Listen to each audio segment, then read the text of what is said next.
My name's Roger. I was probably in 10th grade. I'd grown up in church my whole life.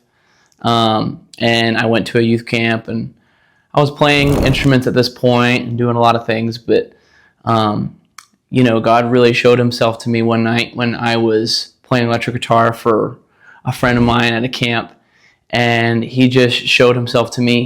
He showed me what he wanted me to do. He spoke to me and called me to do ministry full time. I had no idea what that looked like, but I knew that I had to do it.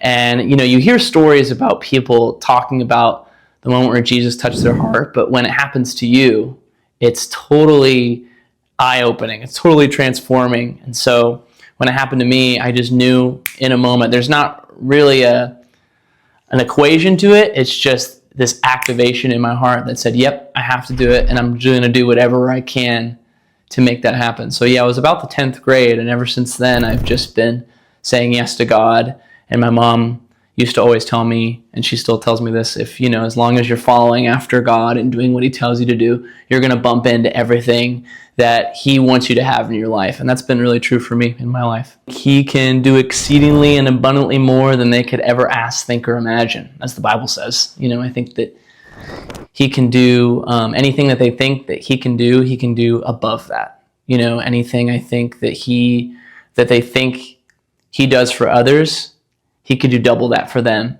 And it's not about receiving more, right? I think it's just more about them taking a step, and as long as we take a step towards him, he's going to meet us. And I think there's a lot of reasons for you not to take a step, a financial reason, a family reason, a responsibility reason that you think that's going to separate you from him, or, I can't go down this road because there's so many things that could happen.